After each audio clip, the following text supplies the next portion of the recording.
We seek your face, O Lord our King, in every trial. 매일 성경 묵상을 돕는 해설 가이드입니다. 안녕하세요. 묵상 코치입니다. 함께 읽고 나눌 말씀은 역대하 11장 1절에서 23절까지 말씀입니다. 나라는 분열되었으나 하나님은 르호보암과 남유다에게 은혜를 베푸심으로써 다윗과의 언약을 신실하게 지켜나가십니다. 처음에 북쪽 지파의 배반에 르호보암은 무력을 행사하려 했으나 하나님의 명령에 순종하여 전쟁을 포기합니다. 이후 르호보암은 유다와 베냐민 지파를 위해 방비태세를 갖추어 그들에게 안전한 삶을 제공하려 힘씁니다. 르호보암 가정에는 자손의 축복이 임하고 그의 지혜로운 행동으로 왕실의 평안이 도모됩니다. 1절에서 4절은 스마냐를 통한 여호와의 말씀입니다.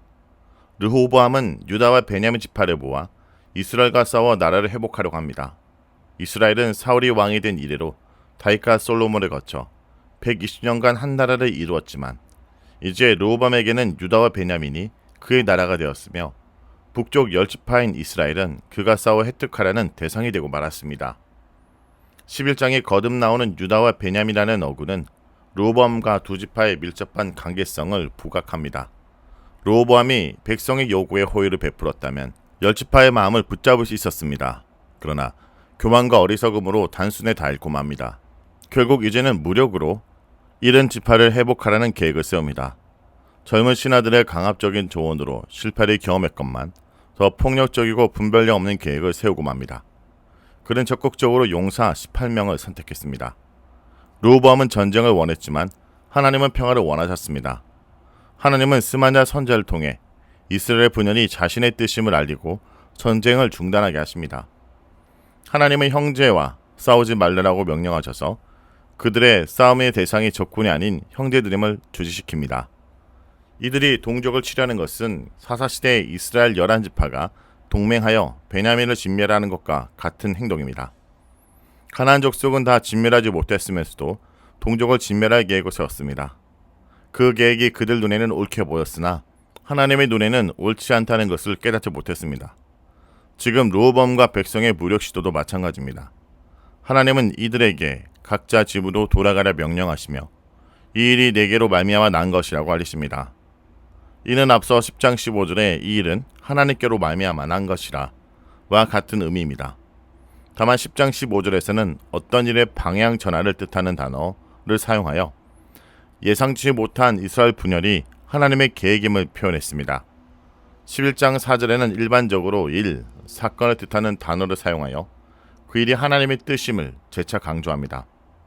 왕국의 분열은 솔로몬의 배교에 대한 하나님의 심판이었습니다. 하나님은 악한 길에 떠나 회개하는 자에게 용서를 약속하셨습니다. 솔로몬 본인도 죄인이 회개할 때 용서해달라 구했지만 하나님께 경고를 받았을 때는 순종하지 않았습니다. 그러나 이 심판 속에서도 하나님은 다윗과 예루살렘을 보존하여 후손에게 줌으로써 다윗에게 주신 약속을 신실히 지켰습니다. 왕국 분열은 여로보암에게 하신 예언의 성취이기도 합니다. 결국 르호보암과 유다 및 베냐민 사람들은 여호와의 말씀을 듣고 전쟁을 포기합니다. 이것이 하나님이 원하시는 순종이자 악한 길에서 돌아오는 행동입니다. 1절은 이스라엘을 르호보암의 적으로 언급했는데 4절은 여로보암을 적으로 언급함으로써 그가 북이스라엘의 왕이 되었음을 암시합니다. 역대기는 유다 왕들에게만 집중하므로 여로보암을 왕으로 삼을 것이라는 하나님의 약속이나 그가 왕이 된 일은 언급하고 있지는 않습니다. 5절에서 12절은 르호보암의 요새성을 건축하는 내용입니다. 하나님의 명령에 따라 평화를 선택한 르호보암은 유다 왕국을 위해 힘씁니다. 11장 5절에서 23절은 르호보암이 유다와 베냐민 왕으로서 국가, 신앙, 가족의 안정과 평화를 있게 하는 모습을 그립니다. 여기에는 다윗의 언약을 신실히 지키는 하나님의 은혜도 드러납니다. 그는 남유다의 방어성을 건축하여 안보를 힘썼습니다. 솔로몬은 이스라엘 전체를 다스렸으므로 북쪽 경계를 요새화했고 예루살렘의 근처 남쪽 성읍도 건축하여 이방인의 주요 침략로를 방비했습니다. 르호보암은 유다와 베냐민의 왕이 되므로 이들 지역을 방비하는 성읍을 건축합니다. 6절에서 10절의 요새상 목록은 르호보암이 동서남북에서 예루살렘으로 올라오는 출입로를 방비했음을 보여줍니다. 이 성읍들은 지리상 블레셋과 특히 이집트의 침략을 방어하는 목적으로 보입니다. 그동안 이집트 왕이 에브라임 땅 게셀을 함락하고 그곳 가나안인들을 죽여 그 성읍을 솔로몬과 혼인하는 딸에게 결혼 선물로 준 일이 있었고, 시삭이 솔로몬에게서 도망친 여로보암을 지켜준 일도 있었기에 앞으로도 침략 가능성이 있었습니다. 한편 방어성 목록에는 북이스라엘과의 경계를 방비할 성읍은 언급되지 않습니다. 이는 르호보암에게 북쪽 백성을 되찾고자 하는 마음이 있었음을 암시합니다. 르호보암은 남유다 방어성을 견고하게 하고 모든 성읍에 지휘관 및 양식 저장고와 무기고를 두었습니다.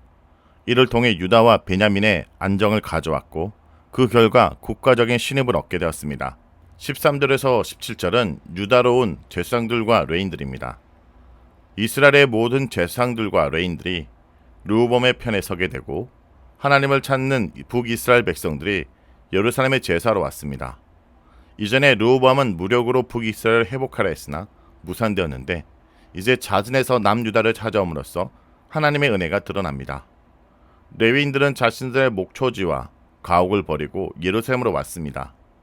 레인들의 기업은 하나님이시므로 그들에게는 기업이 없었습니다. 대신 48개 성읍과 목초지를 받아 거기서 거주했습니다. 율법에 의하면 이들의 가옥은 물을 수는 있으나 희년에는 돌려줘야 하며 목초지는 아예 팔 수 없었습니다. 이런 터전을 벌였다는 것은 그들의 결단과 희생을 보여줍니다. 이 일은 북이스라엘 백성에게도 영적 성실을 초래할 것입니다. 레위는 도피성에서 벌어지는 일을 돌보며 성읍 백성들에게 하나님 말씀을 가르치고 종교적 문제와 송사를 판결했습니다. 그런 레인들이 떠났더니 말씀을 배울 수 없고 종교 분쟁과 송사를 제대로 처리할 수 없게 되었을 것입니다. 레인들이 유다로 돌아온 이후 여로보암과 아들들이 그들의 제사장직을 파면했기 때문입니다. 르호보암은 이스라엘의 육체적, 경제적 요구를 무시하여 백성을 잃었고, 여로보암은 이스라엘의 영적 요구를 무시하여 영적 지도자들과 믿음의 백성을 잃었습니다. 여로보암은 산당과 순념소 우상, 자기가 만든 송아지 우상을 위해 따로 제사장들을 세웠습니다. 이 행동은 첫째, 우상을 섬기지 말라, 만들지 말라는 계명을 어긴 것입니다. 둘째, 제사장직을 박탈하고 우상을 섬길 제사장들을 임명한 것은 중죄입니다. 하나님의 제사장과 레위는 이스라엘의 장자를 대신하여 선택받은 흠없는 레인이어야 합니다. 이들의 직무는 하나님의 선물이며 제사장직은 아론의 자손들에게만 주어졌습니다. 셋째, 여로보암의 배경은 백성을 하나님으로부터 멀어지게 했습니다. 반대로 이스라엘 종교 지도자들과 그들을 따르는 백성은 유다를 견고하게 하고 왕을 강하게 했습니다. 왕국의 견고함과 왕의 강성함은 그들이 3년 동안 하나님의 길을 따름으로써 이루어졌습니다. 18절에서 23절은 르호보암의 가족입니다. 국가적 안정과 함께 르호보암 가족에도 평화와 안정의 축복이 임했습니다. 그는 마알락과 마아가를 포함하여 아내 18명과 첩 60명을 거느리며 수많은 자손을 낳았습니다. 그는 압살롬의 손녀 마아가를 가장 사랑하여 그의 아들 아비아를 으뜸의 지도자로 삼아 그 뒤를 잇게 할 계획을 가지고 있었습니다. 또한 왕권 다툼을 최소화하고자 아들들을 유다와 베냐민 요새성에 흩어 양식과 아내를 주어 편히 살도록 하였습니다. 성도 여러분, 우리 삶은 수많은 성벽을 쌓으려는 시도의 연속입니다. 성공이라는 성벽, 완벽한 도성이라는 성벽, 심지어 종교적 열심이라는 성벽을 쌓아 하나님이 아닌 우리를 스스로 구원하려고 합니다. 그러나 하나님의 주권적 개입과 말씀 앞에 우리 모두의 군사력과 성벽은 무력해집니다. 참된 나라는 우리가 쌓은 요새가 아니라 오늘 본문에서 하나님을 찾는 레인들의 순전한 신앙에서 강성해짐을 볼 수 있습니다. 그리고 그 신앙은 우리의 내면 깊은 곳에서 시작됩니다. 우리가 할 일은 르호보암처럼 스스로의 힘으로 나라를 회복하려고 애쓰는 대신 이 일이 주님께로 말미암았다라는 하나님의 주권을 인정하고 삶 가운데 복음의 순수성을 회복하기 힘쓰는 것입니다. 말씀을 놓고 기도하겠습니다. 주님, 오늘도 주의 말씀에 순종하게 하여 주옵소서.